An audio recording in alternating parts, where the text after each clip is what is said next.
The cathedral bell tolls once in the dead of night, and a man drops dead at the altar, clutching an open Bible where someone has written his exact time of death in fresh red ink. Welcome to the story that still sends chills through every detective who reads the file.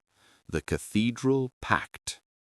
Grab a strong cup of tea or coffee, take a seat, and let the shadows close in around you. If you're already leaning forward, then do me a favor right now. Hit that subscribe button because your support truly means the world to us. And while the tea is still hot, drop a quick comment telling me from which corner of the world you're watching this tonight. Now turn down the lights because the case begins. Chapter 1. The Body in the Front Pew. St. Augustine Cathedral stood silent under a cold English rain the night of November 14, 1936. The great oak doors were locked, the side chapels empty. The only light came from 6 tall candles still burning on the high altar. At exactly 11 minutes past midnight, the verger, Mr. Wilkins, made his final round. He carried a small lantern and a heavy ring of keys, and he moved with the tired step of a man who had done the same walk for 30 years. When he reached the north transept, he stopped. A man lay face down across the front pew, his arms spread wide as if in prayer. His expensive overcoat was soaked through, not from rain, but from blood that had poured from a single, neat wound beneath the left shoulder blade. In the dead man's right hand, still warm, was an open Bible, turned to the book of Revelation. Someone had taken a fountain pen filled with crimson ink and written across the sacred page in perfect copper-plate script, "Richard Harrington shall die this night at 11 minutes past 12. The hands of the cathedral clock, frozen by some trick at exactly that minute, confirmed the impossible. Wilkins did not scream. He was an old soldier and had seen worse on the Somme. He simply crossed himself, closed the Bible, and ran for the telephone to call Scotland Yard. By the time the first police car arrived, fog had rolled in from the Thames and wrapped the ancient stones like a shroud. Chief Inspector Japp stepped out, rubbing his hands against the cold and muttering under his breath. He had been dragged from a warm bed and a half-finished crossword, and he was not in the best mood. But when he saw the body and the writing in the Bible, even Japp went quiet. He had heard that a certain Belgian detective was staying in London for a few days, and something told him this was no ordinary stabbing. He sent a constable racing to the hotel with a note that read simply, "Come at once, if convenient. If inconvenient, come all the same." Hercule Poirot arrived less than an hour later, wrapped in an enormous fur collar and carrying his silver-headed cane. His small, neat figure looked almost comical against the towering Gothic arches, yet every policeman present straightened when he entered. He greeted Japp with a polite nod, then walked straight to the body without a word. He studied the position, the single wound, the blood pattern, the frozen clock. He opened the Bible with gloved fingers and read the crimson message aloud in his soft, precise voice. Then he smiled the tiny, satisfied smile that always meant danger for someone. "My friend," he said, "this is magnificent. A murder announced in Holy Scripture itself and carried out to the minute. The killer has a sense of theater, and that is good. Theatrical murderers always make mistakes." Poirot knelt beside Richard Harrington and examined him with the care of a jeweler studying a rare diamond. The dead man was 47 years old, handsome in a cold way, with silver at his temples and the faint scar of an old dueling cut on one cheek. He was one of the richest men in England, owner of Harrington Steel, and a man who collected enemies the way other men collect stamps. 3 ex-wives, 2 bankrupt business partners, and half the House of Lords had reason to wish him gone. Yet none of them, it seemed, could have been inside a locked cathedral at midnight. Poirot turned his attention to the Bible. It belonged to the cathedral, an old King James edition chained to the lectern in the side chapel. The chain had been neatly cut with sharp shears, and the book carried to the front pew. The crimson ink was still wet enough to stain Poirot's glove. He sniffed it once and raised his eyebrow. "Interesting," he murmured. "Not ink at all, but blood. Human blood, and very fresh." Japp groaned. "You mean the killer wrote the message in the victim's own blood before stabbing him? That's beyond cold-blooded." "No, no, my dear Japp," Poirot replied calmly. "The blood in the pen is not the same type as the blood on the floor. 2 different people. Our murderer brought his own ink supply. He planned every detail like a master painter preparing his canvas." Poirot stood and walked slowly around the crime scene, touching nothing, yet seeing everything. He noted that the 6 candles were still burning, though the 7th had been extinguished. He noticed that the collection plate on the side table contained exactly 13 shillings and 6pence. He observed that the dead man's gold pocket watch had stopped at 11 minutes past 12, matching the cathedral clock exactly.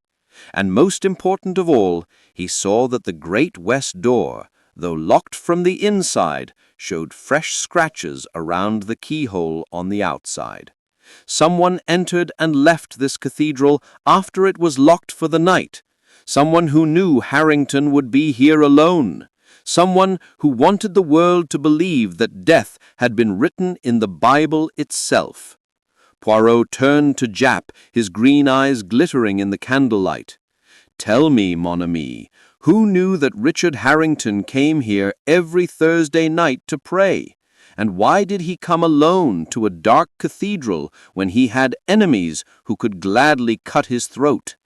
There is a pact here, an old agreement, sealed long ago, and tonight someone decided the bill had come due." Rain beat against the stained glass windows as the little Belgian rubbed his hands together with delight. The game, as they say, was afoot. Chapter 2. The 5 Who Signed in Red. Morning light struggled through the high windows of St. Augustine, turning the dust in the air into drifting gold. Hercule Poirot sat alone in the front pew where Richard Harrington had died. He had sent Japp and the constables away with polite firmness. "A cathedral," he said, "is like a mind. It must be allowed to speak without too many policemen shouting over it." He opened the great ledger kept in the sacristy, the register of baptisms, marriages, and burials that reached back 300 years. On a page dated October 31, 1916, he found what he expected. 5 names written in the same copperplate hand that had foretold Harrington's death. Richard Harrington, Charles Vandermeer, Sir Giles Redmayne, Father Anselm Gray, and Victor St. Clair. At the bottom of the page, someone had drawn a small symbol, a circle pierced by 7 rays. Beneath it, the words Pactum Cathedralis, signed in dark red that had browned with age. Poirot closed the book gently. 20 years ago, 5 young men had stood in this exact spot on All Hallows' Eve and made a bargain. 4 still lived. 1 had died exactly as the Bible promised. The little detective felt the old excitement rising in his chest like champagne bubbles. He stepped into the sacristy and found Father Anselm waiting, pale and thin with the eyes of a man who had not slept for many nights. The priest had once been the 5th signer of the Pact. Now he wore the black cassock of a cathedral canon, but his hand still trembled when he poured tea. "You know why I am here, mon père," Poirot said softly. "Richard is dead, and the others will follow unless the truth is spoken today." Father Anselm stared at the crucifix on the wall for a long time. Then he began to speak in a voice barely louder than the rain outside. "It was the war," he said, 1916. "We were boys. Richard, Charles, Giles, Victor, and myself. All of us had lost someone, brothers, fathers, sweethearts. Shells fell day and night. We thought God had abandoned the world. One night, after too much rum and too little hope, we broke into the cathedral. We wanted to force an answer from heaven itself." He stopped and pressed his hand to his mouth. Poirot waited, the way a cat waits beside a mouse hole. "We found an old book in the library here, a grimoire from the 15th century. It spoke of a way to bind fate. 7 candles, 7 drops of blood, 7 words in Latin.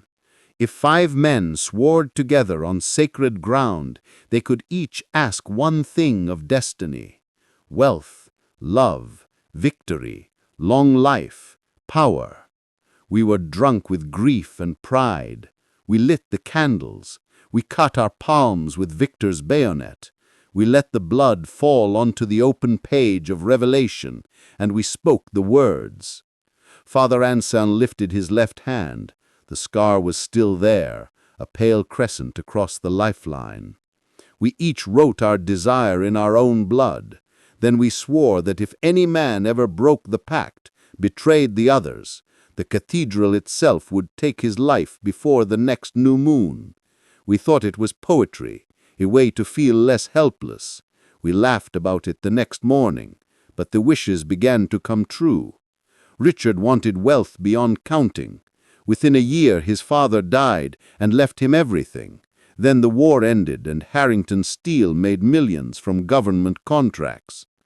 Charles Vandermeer asked for love that would never fade. He married the most beautiful woman in London, and she still adores him, though he is old and sour now. Giles Redmayne wanted power. He sits in the House of Lords today. Victor St. Clair asked for long life. He has not aged a day since 1918. People think he is 30 when he is nearly 50. And I, Poirot waited. I asked for forgiveness, Father Anselm whispered. I have waited 20 years, and it has not come. Poirot walked to the small window that looked out on the cloister. And now someone believes the pact is real. Someone believes that by killing Richard in this place, on this night, with the words written again in blood, the old oath is fulfilled. But tell me, mon père, who among the 4 remaining knew that Richard came here every Thursday to pray alone? Father Anselm closed his eyes. All of us. It was part of the bargain.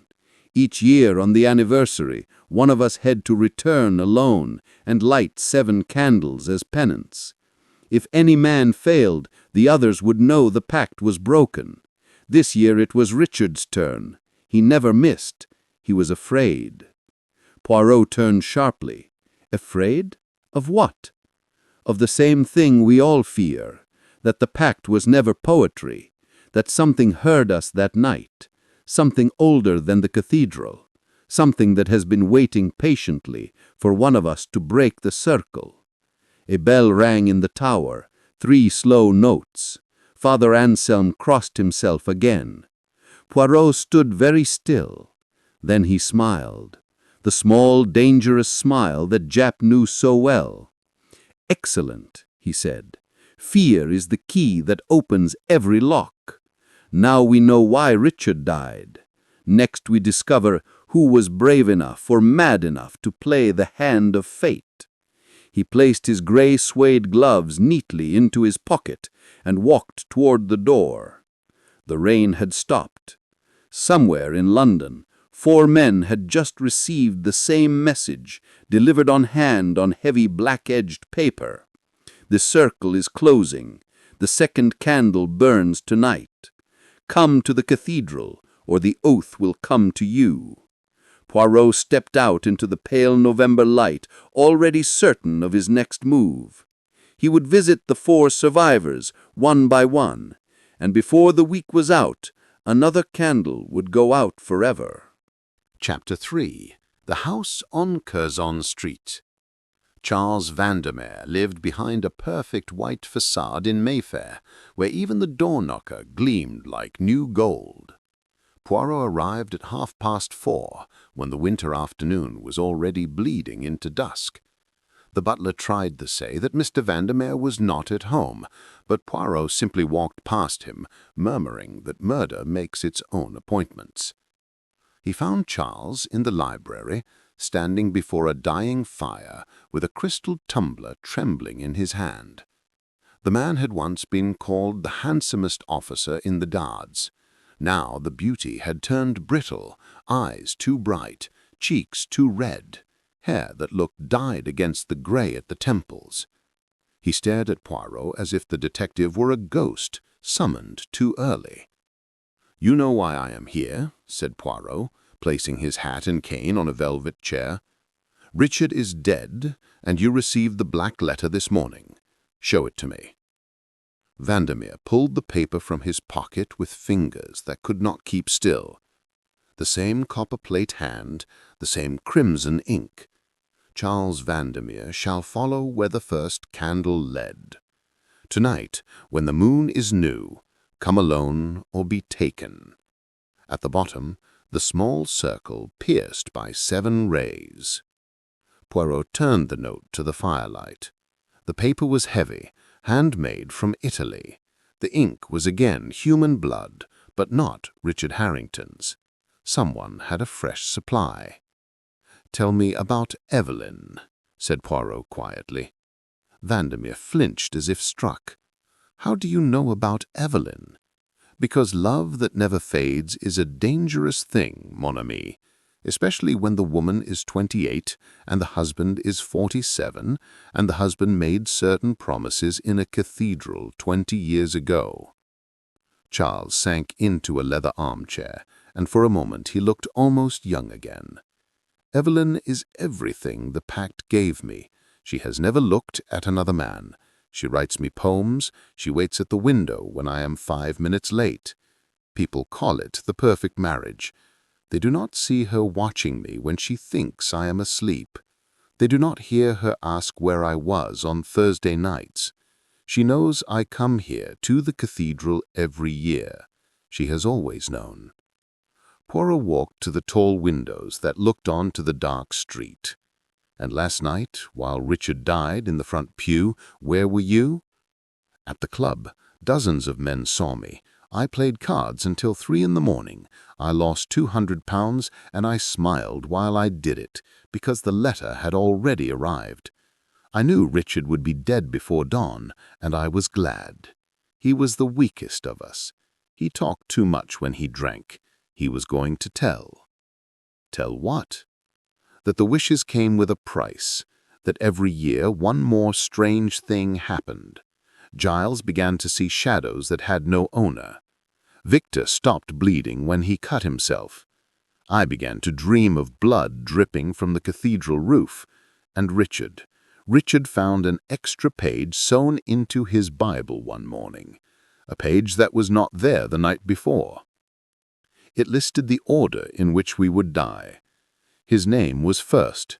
He showed it to me last month. He was terrified." Poirot turned from the window. "So you believe someone among the 5 is killing to keep the secret?" "No." Charles laughed, a dry sound like breaking sticks. "I believe something is using one of us. The Pact never said who would collect the debt, only that it would be collected. I think it chose the one strongest or maddest enough to wield the knife." Footsteps sounded in the hall, soft, quick steps.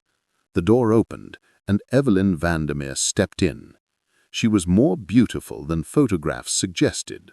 Golden hair, skin like winter cream, eyes the color of a summer sea. She wore a simple grey dress that made every other woman in London look overdressed. She smiled at Poirot, then turned to her husband.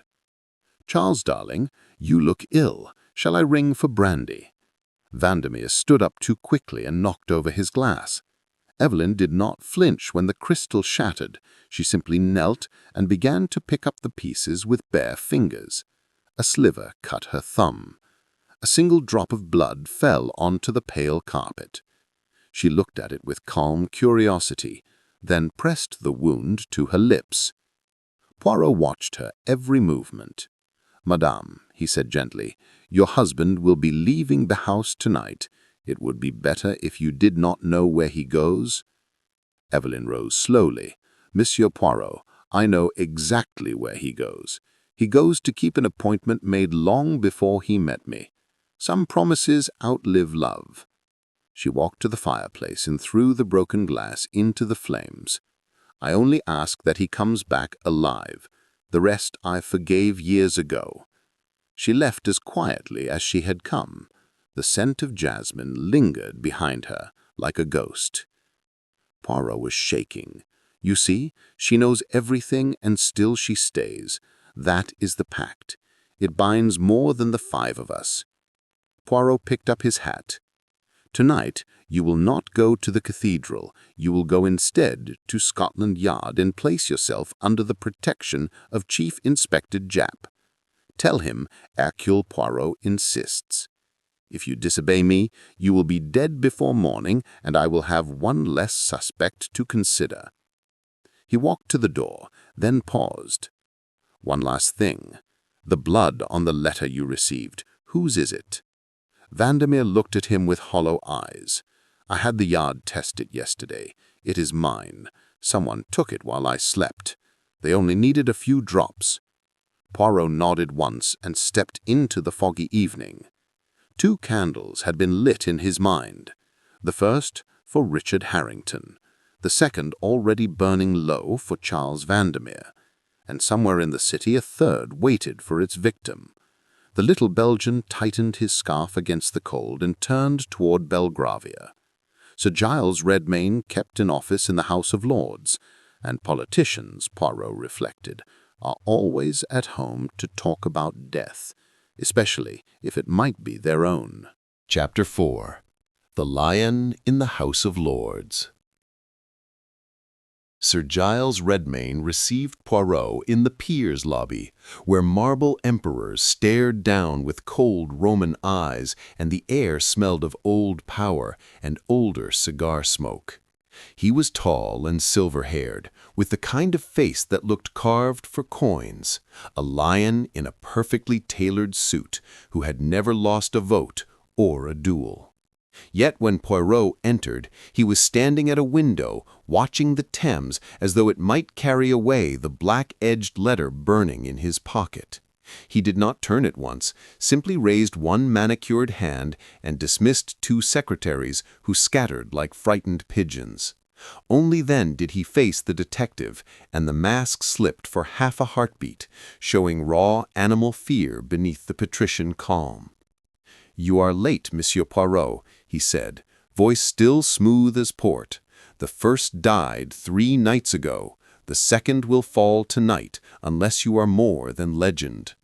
Poirot placed his hat on a table where prime ministers had once signed treaties, and smiled the small, neat smile that made guilty men sweat. "Tell me about power, Sir Giles, because you asked for it in 1916, and destiny has been generous." Redmayne walked to the long table, picked up a crystal decanter, and poured 2 fingers of whiskey, though his hand shook enough to rattle the glass against the tray. "Power is a jealous mistress," he said. "I have sat in every cabinet for 15 years. I broke governments with a whisper. I sent men to die in Spain for principles I do not have. Yet every night for 20 years I have dreamed of 7 candles on an altar, and one of them carries my name written in fire." He drank the whiskey in one motion, then stared at Poirot with eyes that had stared down kings and found them wanting. When Richard's body was found, I felt nothing but relief because it was not me. Then the letter came, and I understood. The order is being followed. The page Richard discovered, the extra page sewn into his Bible, listed us exactly as we signed that night: Harrington, Vandermeer, Redmayne, St. Clair, Grey. Poirot moved closer until the gas lamps caught the green gleam in his eyes, like a cat watching a cornered wolf.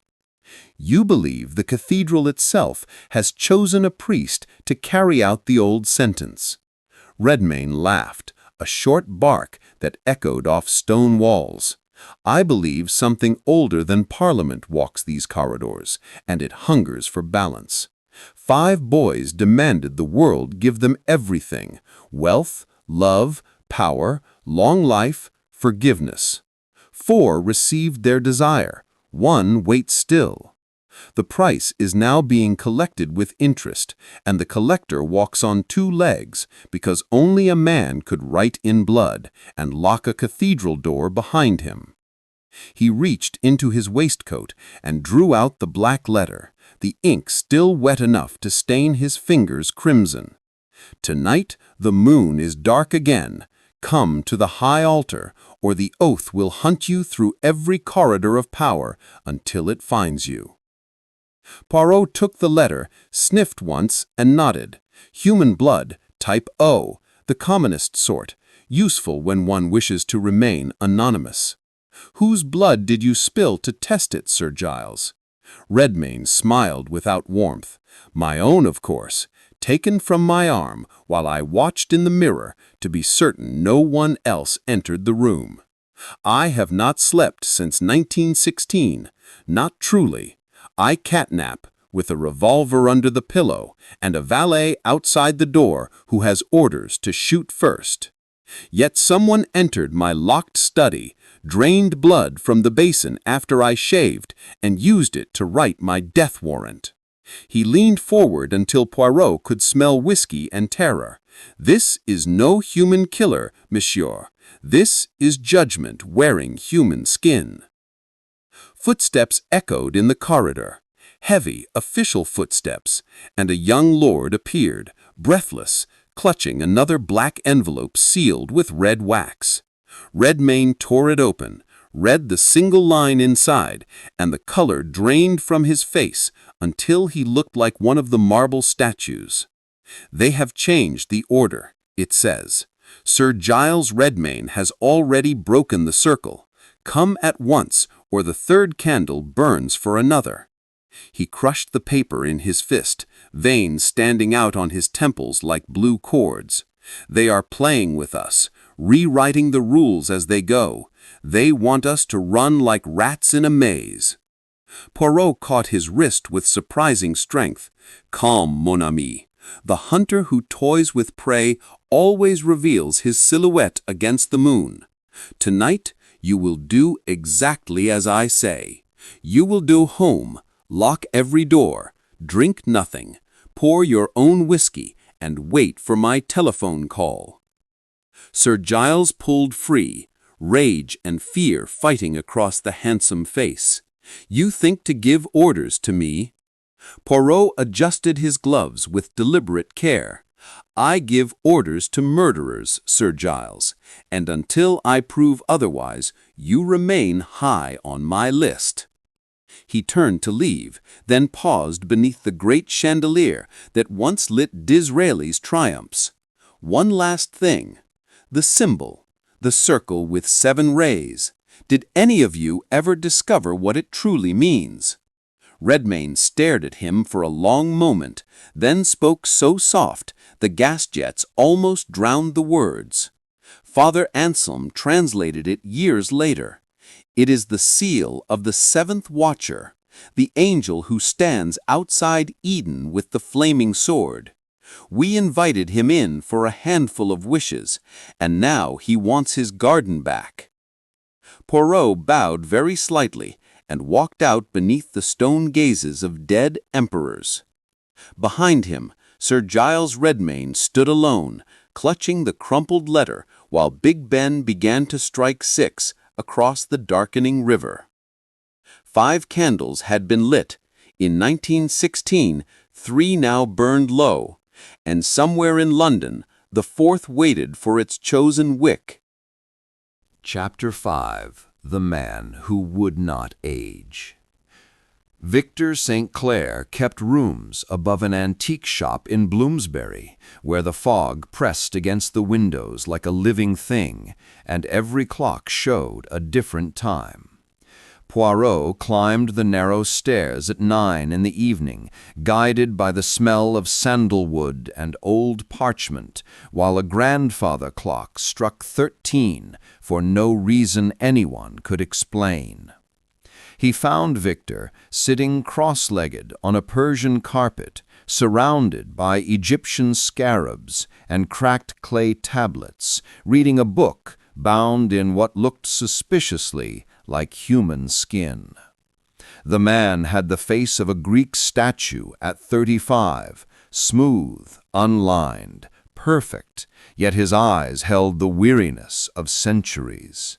He did not rise, simply closed the book with a soft thud, and smiled the slow smile of someone who had waited a very long time for this visitor.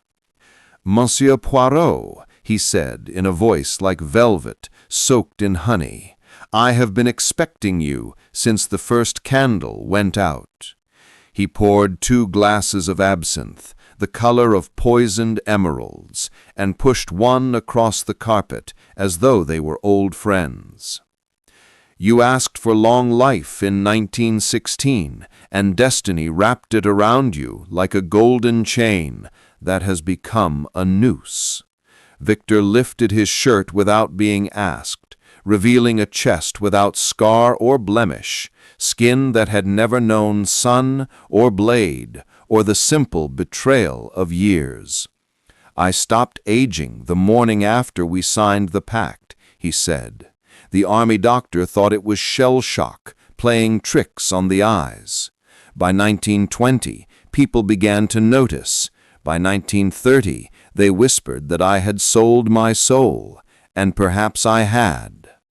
He drank the absinthe in one swallow, and the liquid left no trace on lips that might never chap or bleed. "Richard came to me last month, begging for the secret. He was rotting from the inside, liver failing, money useless against time. I told him the truth. There is no secret, only the bargain, and the bargain always collects." Poirot studied the room, the walls lined with mirrors that reflected Victor from impossible angles, some showing him as a boy in 1914, others as a skeleton grinning beneath the perfect skin. "Whose blood wrote your letter, Victor? The one that arrived this morning, promising the 4th candle."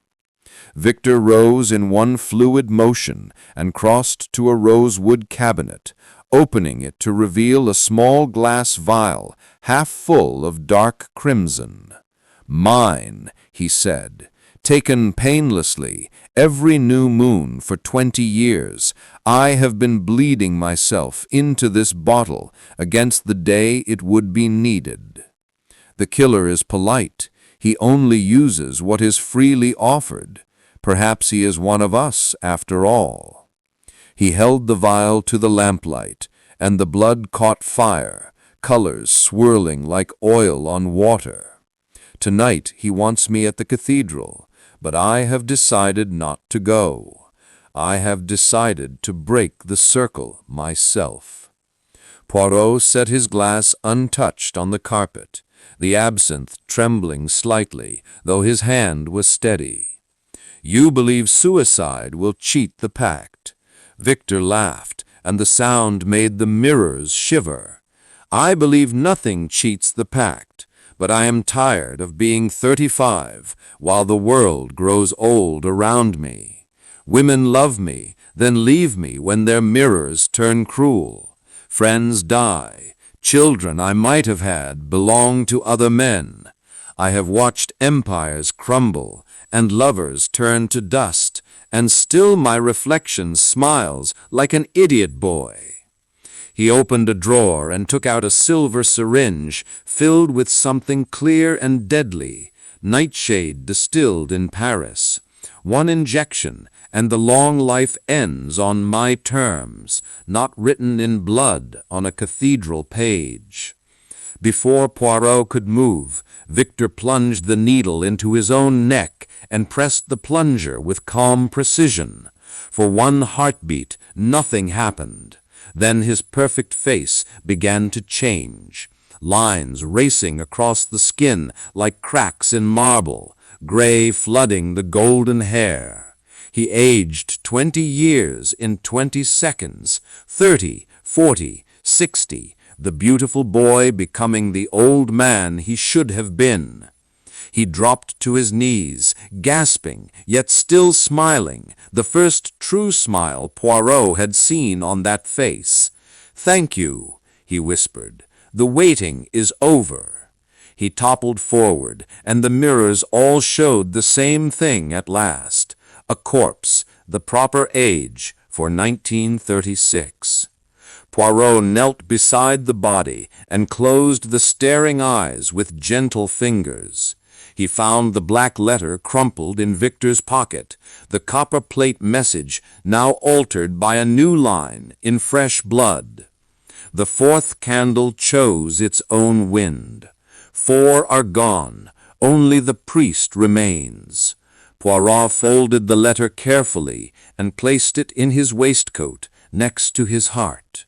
Victor St. Clair had broken the circle, but the circle, it seemed, had expected exactly that. The hunter had not lost a victim. He had gained a confession. Poirot stood among the shivering mirrors, listening to every clock in the room strike midnight at once. Father Anselm Gray was alone now, the last candle still burning in a cathedral that had waited 20 years for its final offering. Chapter 6. The Priest Who Asked for Forgiveness. St. Augustine Cathedral was never quieter than at 3 in the morning, when even the pigeons on the roof slept, and the city outside felt like a dream someone else was having. Hercule Poirot walked alone down the center aisle, his footsteps swallowed by centuries of stone, while moonlight fell through the great rose window in pieces of frozen blood.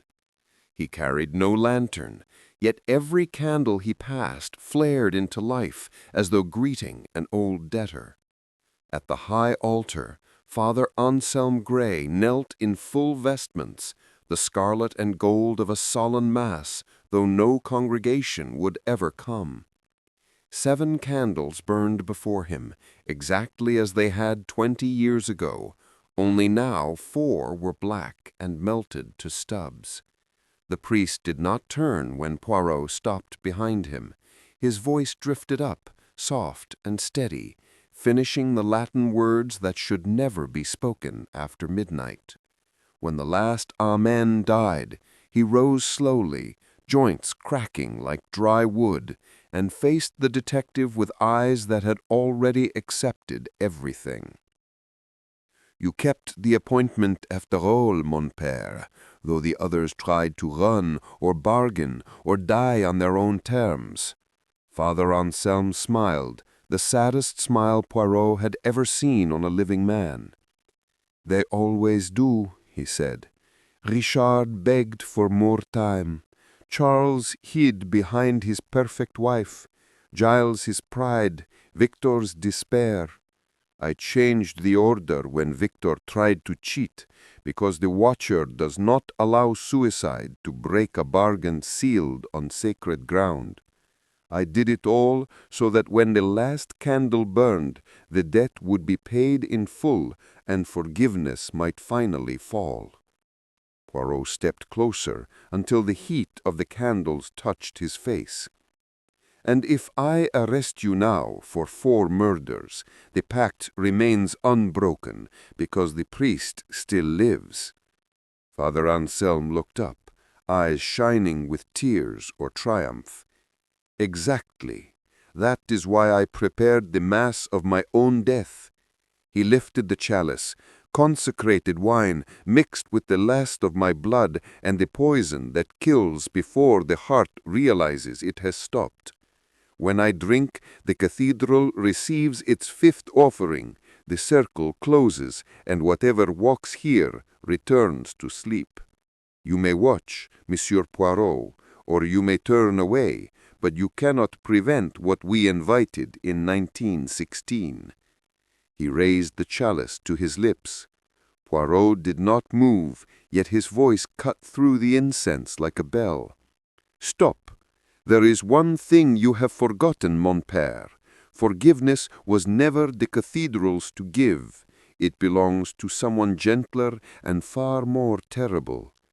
He reached into his pocket and drew out the small leather notebook he always carried.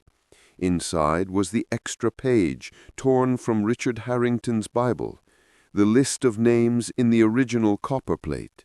But Poirot had added a sixth line in his own neat hand. Father Anselm Gray, forgiven by the blood of the Lamb, November 30th, 1936, Hercule Poirot, witness.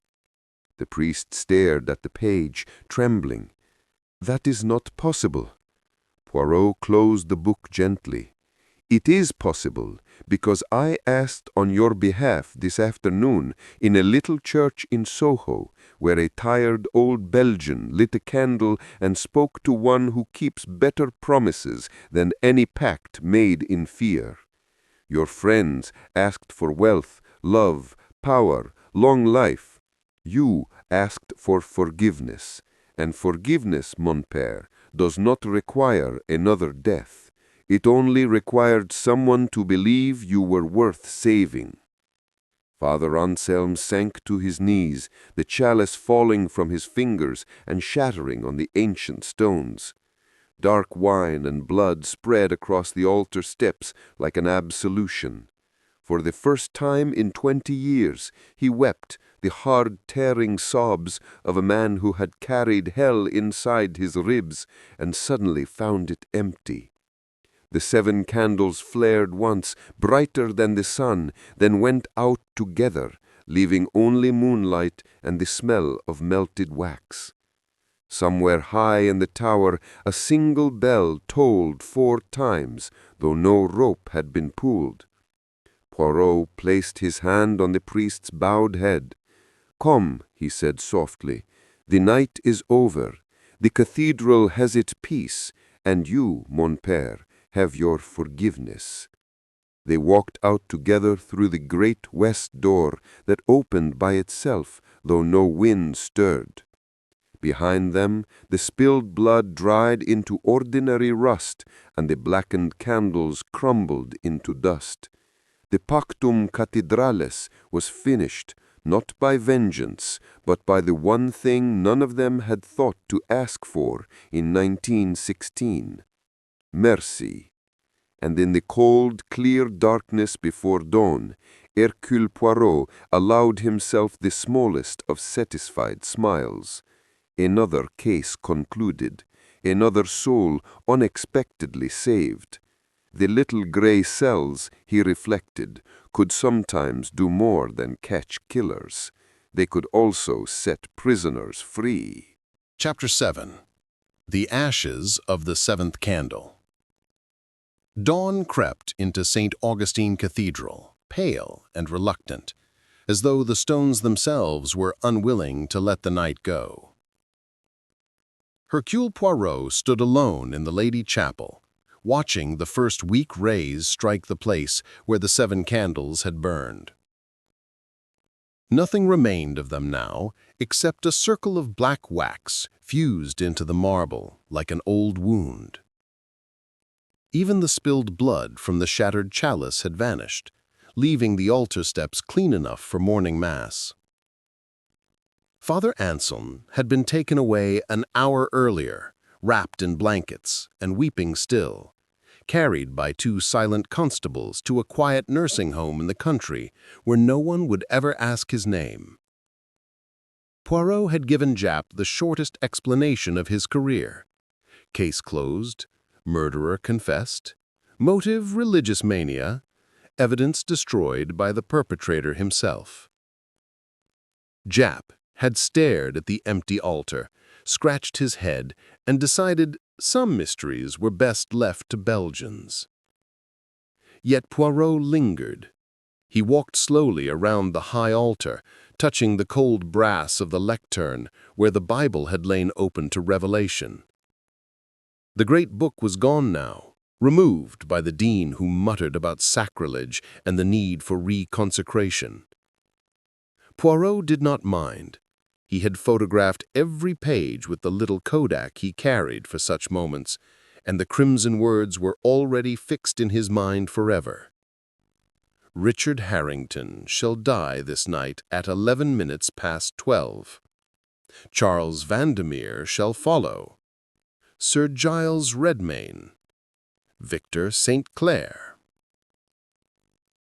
And beneath them all, in Father Anselm's trembling edition, Anselm Gray, forgiven. He knelt where the priest had knelt and pressed his gloved palm to the exact spot where the seventh candle had stood. The marble was still warm, not the gentle warmth of sunlight, but something deeper, older, like the memory of fire. Poirot closed his eyes and let the silence speak. He had solved murders in country houses, on Nile steamers, inside Orient Express sleeping cars, but never before had he felt a building itself exhale with relief. The cathedral had been waiting 20 years for its debt to be paid. It had accepted Father Anselm's confession, his tears, and most of all, the single drop of mercy Poirot had dared to offer in its place.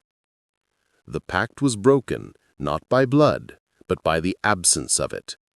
And that, he thought, was perhaps the neatest ending he had ever engineered.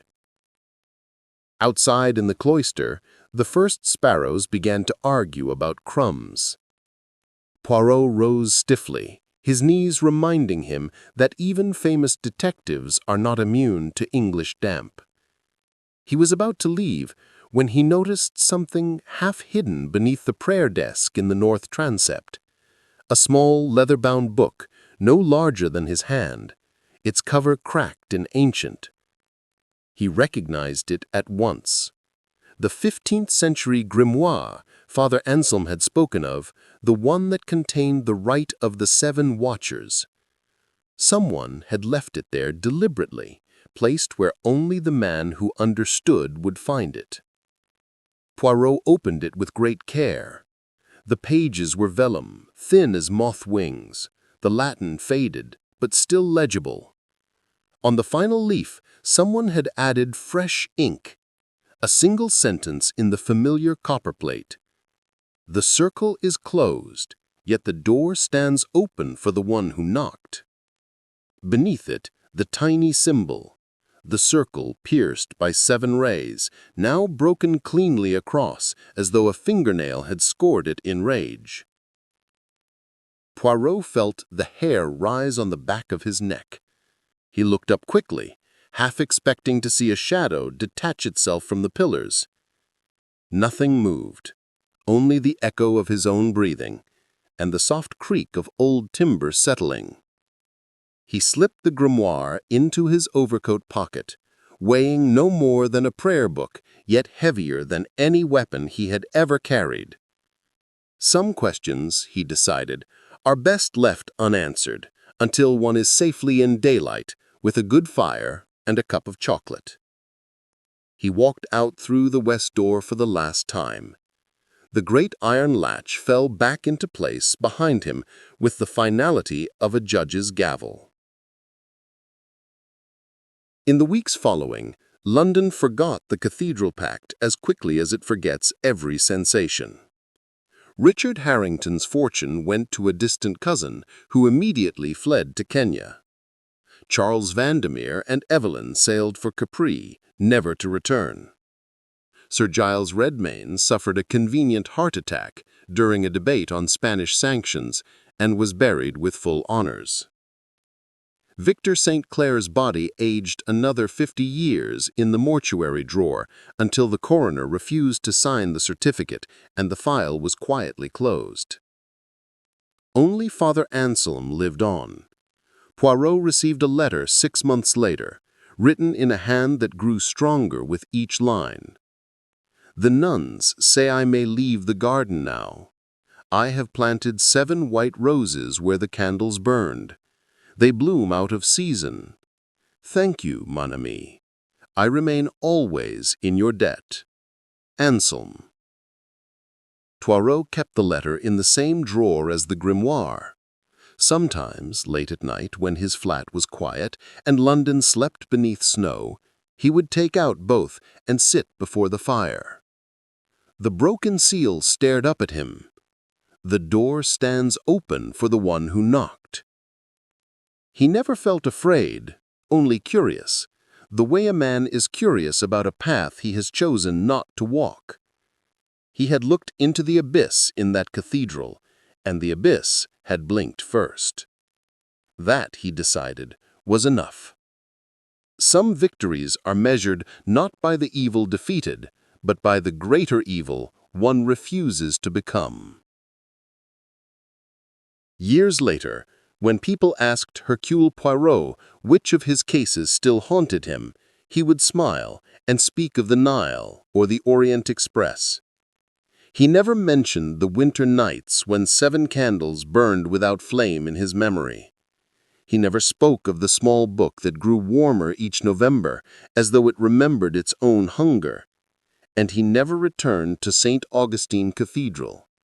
Not because he was afraid, but because some doors, once closed by mercy, should never be opened again, even by the most orderly mind in Europe. Chapter 8. 20 years later. The door that remembered. November 1956. Hercule Poirot no longer hurried. He walked slowly along the embankment, wrapped in the thickest overcoat money could buy, leaning just a little on the Malacca cane that had replaced his silver-headed one. London had changed. The cathedral had not. St. Augustine rose blacker than ever against a sky the color of wet ash, its spires still scarred by shrapnel from the Blitz that had somehow missed every stained glass window. Poirot had not intended to come. He had meant to spend the evening in his flat with tisane and the new Agatha Christie everyone was talking about. But the letter had arrived at breakfast, written on paper so heavy it might have been cut from a tombstone. 1 line only in copperplate that had not aged a day. The 7th candle relights tonight. Come alone, or the circle begins again. He had burned the letter in the gas flame and watched the edges curl like dying moths. Then he had telephoned for a taxi, because some invitations cannot be refused by a man who once signed his name as witness to mercy. The great west door was unlocked. A single candle burned on the high altar, exactly in the center of the old circle of wax that no amount of scrubbing had ever removed. The cathedral was warm, unnaturally warm for November. Poirot felt sweat beneath his collar as he walked the length of the nave. Every footstep sounded like 2. Father Anselm Gray waited beside the altar. He wore plain black now, no vestments, no collar, only the face Poirot remembered, but 20 years younger. The lines had vanished, the stoop had straightened, the eyes were bright and terrible with life. Beside him stood 7 new candles, taller than a man, made of black wax that sweated something darker than tallow. They were unlit, yet the wicks glowed dull red, as though embers lived inside. "You came," said Anselm, and his voice was the voice of a man who had never spent 2 decades weeping in a country garden. "I knew you would. You always were too curious for your own good." Poirot stopped 10 paces away. "You are not Father Anselm." The thing wearing Anselm's face smiled. "No. Anselm died quietly, in his sleep 6 months ago. The nuns found him smiling. He thought he had been forgiven. He thought the door was closed. He was half right. Mercy closed it for the 5 who paid. But every door has 2 sides, and something was left on the threshold when you carried the priest away." Poirot felt the warmth rising through the soles of his shoes. "Tell me what you are." The thing lifted Anselm's left hand and turned the palm upward. The scar from 1916 had become a perfect circle, pierced by 7 rays, burned deep into the flesh and glowing like molten copper.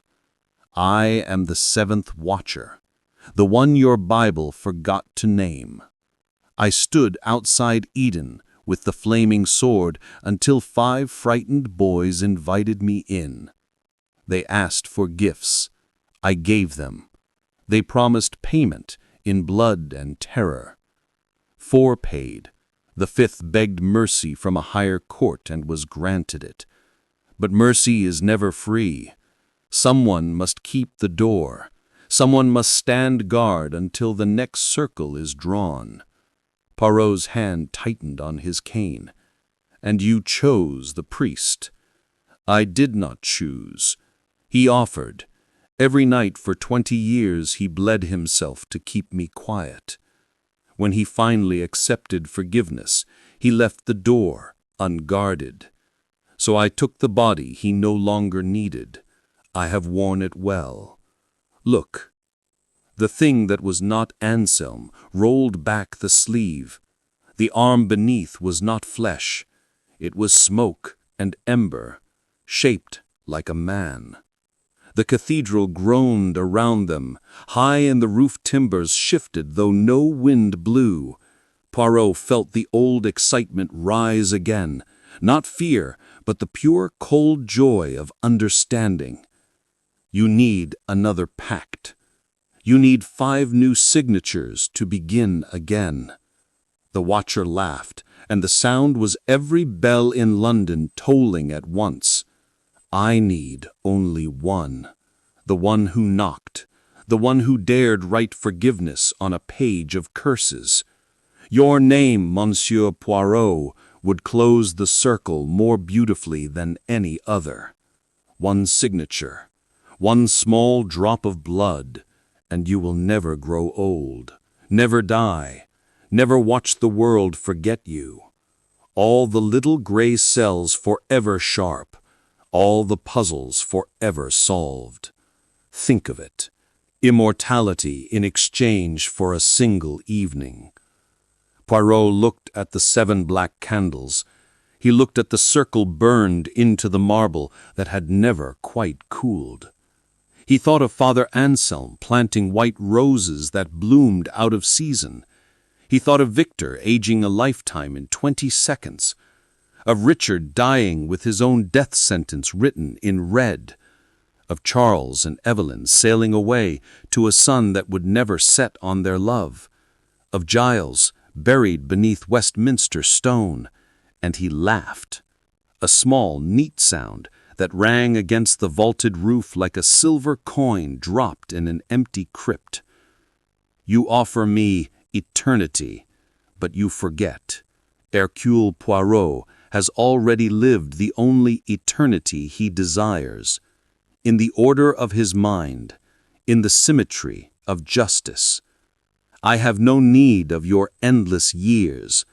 I have solved the last mystery, the one that waits beyond even my curiosity, and I find I am content to meet it at the proper time, like a well-brought-up guest who arrives neither too early nor too late." He reached into his overcoat and drew out the small 15th-century grimoire. The watcher's borrowed eyes widened. Poirot opened it to the final page. The broken seal had healed. The sentence was gone. In its place, written in his own neat hand 20 years earlier, were 7 words in French. Amour plus fort que la mort. Love stronger than death. He tore the page free and held it over the single burning candle. The paper caught at once. He dropped the flaming fragment into the circle of black wax. The 7 tall candles ignited together with a roar that shook dust from the roof. Blue fire raced around the old scar in the marble.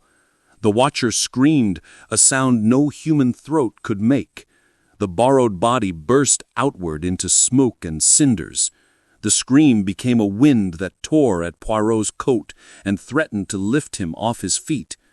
He stood his ground. The flames rose higher, hotter, until the heat blistered paint on the altar rails. Then, as suddenly as it began, the fire sank. The 7 candles were gone. Only a faint smell of roses lingered in the air. Poirot adjusted his hat, brushed ash from his sleeves, and walked out into a dawn that felt suddenly cold and clean. Behind him, the great west door closed by itself, and this time the lock turned with a sound like a satisfied sigh. He never looked back. There was no need. Some circles once broken stay broken, especially when mercy has the final word. Years later, when they found Hercule Poirot dead in his bed, tidy and calm, with a faint smile on his lips, people said it was the most orderly death London had ever seen. Only the night porter at his building noticed that every light in the corridor had gone out for exactly 7 seconds at the moment the great detective breathed his last. And only one small boy delivering newspapers saw an old priest in black standing beneath the street lamp outside. The priest raised his hand in blessing, then walked away into the fog. By the time the boy thought to speak, the street was empty. But somewhere far above the city, 7 white roses opened against a November sky, out of season, out of time, and perfectly forgiven. Chapter 9. The Square of the 2 Arrivals. They descend Monte de Gozo together in the pale early light, 3 small figures on a wide green hill. The path is steep and slippery with dew, but none of them hurries. Every few steps, Lady Eleanor pauses, turns, and looks back at the road they have walked. Maria keeps one hand lightly on the older woman's elbow, ready to steady her if the stones shift. Poirot walks a little behind, carrying both women's packs now without being asked. His ruined shoes make no sound on the wet earth. Far below, the city wakes slowly, shutters opening, the first smoke from bakery chimneys, the low bronze voice of the cathedral bell marking 7 o'clock. At the edge of the old town they pass beneath the arch of Porta do Camino, where centuries of pilgrims have scratched their names into the stone. Lady Eleanor stops and runs her fingers over the grooves, finding one set of initials carved in 1935, E.A. She traces them once, smiles, and adds nothing new. Maria watches her, eyes shining. Poirot notices a fresh carving just above it, M.S. 2025, and raises an eyebrow at the girl. She shrugs, unrepentant. The arch lets them through into streets still empty, except for cats and the smell of warm bread. They walk the last kilometer in silence, past the seminary, past the fountain where pilgrims once watered their horses, until the Rua do Camino opens into the great Praça do Obradoiro. The square is almost empty. Only a handful of early arrivals kneel or lie flat on the stones, packs beside them, faces turned to the cathedral facade as though it were the sun itself. Lady Eleanor steps onto the scallop shell set into the center of the plaza, the exact point where every Camino ends, and stands motionless. Maria drops to her knees without thinking and presses both palms to the cold granite. Poirot remains standing, hat in hand, feeling suddenly that he is intruding on something older and larger than any case he has ever solved. After a long minute, Lady Eleanor speaks, so quietly that only the two beside her can hear. "I thought I would feel triumph or relief. Instead, I feel small. The cathedral has been waiting 800 years for people like us to arrive tired and empty-handed. That is its genius." She lowers herself slowly until she too is kneeling, black skirt pooling around her like spilled ink. Maria leans against her shoulder and begins to cry without sound, the way rain falls when no one is watching. A busker begins to play somewhere near the parador. The pure notes of a Gatian gaita drift across the square and mingle with the bells. One by one, other pilgrims appear at the edges of the plaza, drawn by the same invisible thread. Some cheer, some weep, some simply stand and stare as if they have walked into a dream they are afraid to wake from. Poirot watches them all with the detached tenderness he usually reserves for order and symmetry. Today there is no puzzle to arrange, no criminal to unmask. There is only this: three people who began as strangers and now share something no court or newspaper will ever record. They rise at last and walk the final steps to the cathedral door. Inside, the cool darkness smells of wax and stone and centuries of incense. They join the slow queue of pilgrims waiting to embrace the saint. When Lady Eleanor's turn comes, she climbs the worn steps behind the altar, places her arms around the jewel-encrusted statue of St. James, and rests her forehead against the cold silver shoulder for a very long time. Maria follows, pressing her cheek to the same place, whispering rapid words in Kashmiri that only the saint and the stones will ever know. Poirot hesitates. He is not a man for embraces, but the pilgrim behind him gently pushes him forward. He lays one small gloved hand, he has found a new pair somewhere, on the saint's cloak, bows his head, and surprises himself by murmuring, "Mercy." Later they descend to the crypt. The silver reliquary glimmers in its niche. Lady Eleanor lights 3 more candles and stands back. Maria slips her hand into the older woman's. Poirot studies the Latin inscription and translates softly. "Here lie the bones of the Apostle James, son of Zebedee." He stops, throat unexpectedly tight. Lady Eleanor finishes for him, "and the hopes of a million weary travelers." She turns away first, shoulders squared, ready now for whatever comes after arrival. Outside again, the square was filled with morning light and people. Someone has chalked Buen Camino on the stones in letters 3 meters high. A group of Italians burst into song. Maria buys 3 paper cups of thick Galician coffee from a street vendor and hands one to each of them. They drink standing together in the center of the scallop shell, watching the sun strike fire from the cathedral towers. Lady Eleanor raises her cup. "To rivers," she says. "To roads," Maria answers. Poirot lifts his own cup, eyes bright, and to the perfect invisibility of a crime that was never a truly crime at all. They drink. The pilgrimage is finished. The rest of their lives begins here, on a sunlit Tuesday in December, with coffee and bells and the quiet certainty that some stories end exactly where they were always meant to. Chapter 10. The Last Page of the Grimoire. There is no cathedral now. St. Augustine was pulled down in 1963. The planners called it unsafe. The bishop called it merciful. Only the foundations remain beneath a brutalist block of flats where no one stays long and the lights in the stairwells flicker without reason. Yet every November 14, at 11 minutes past midnight, the old circle appears for exactly 1 minute on the concrete floor of the underground car park. 7 pale roses grow through the cracks. 7 candles burn, though no one lights them.